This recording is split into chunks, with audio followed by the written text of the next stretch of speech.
My name's Winnie, and I'm named after my great-grandma Winnie, and the thing I most remember about her was her infectious laugh. She had Alzheimer's.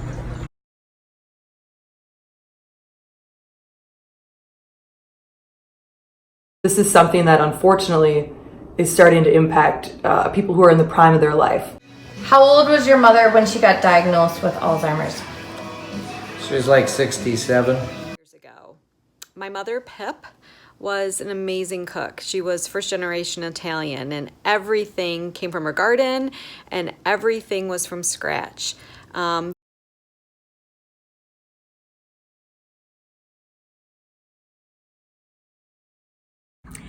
lost my mother this past summer to Alzheimer's.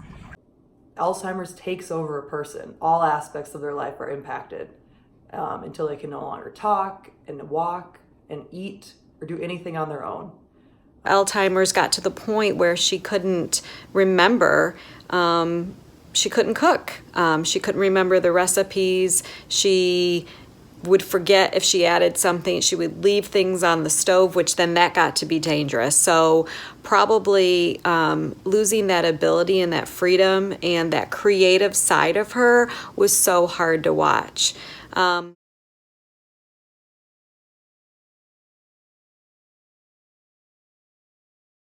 It's been absolutely horrific to watch my mother slowly lose herself, lose her dignity, and it's something that I don't want for myself or my children.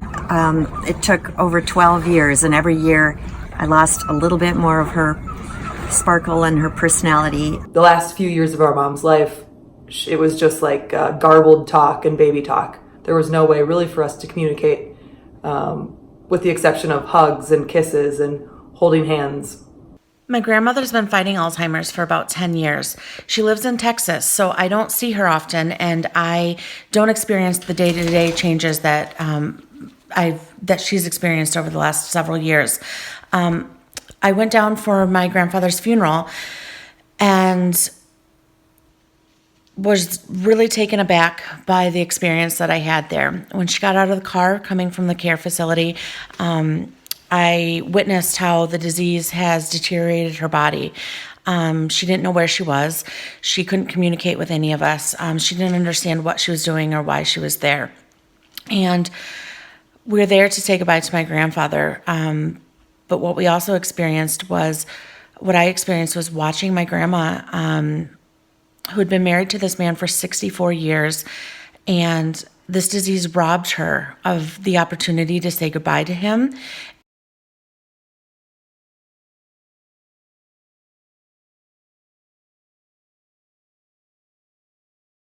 I think for anyone that doesn't have a whole lot of exposure to the disease, it's really, it's just so much work.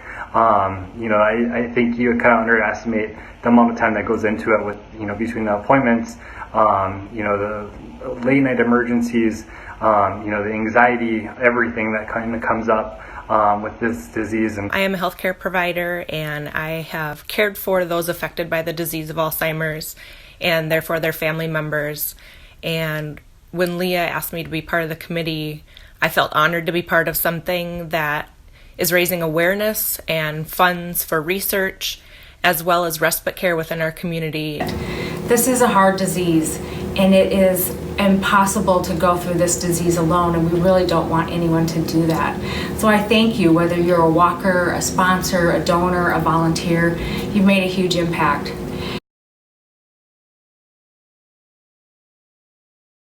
If I could only see the cracks you're slipping through, wish I didn't feel so helpless when it comes to helping you hold on. So I keep holding on to every little memory made of you and me, every little glimpse of who you used to be. I know you're still in there, deep down somewhere, I swear I still see.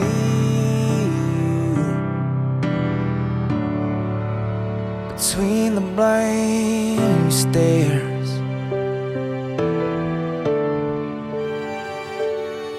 it's the first thing that I think about when I wake up and when I lay down. It's the last thing I feel crawling through my mind.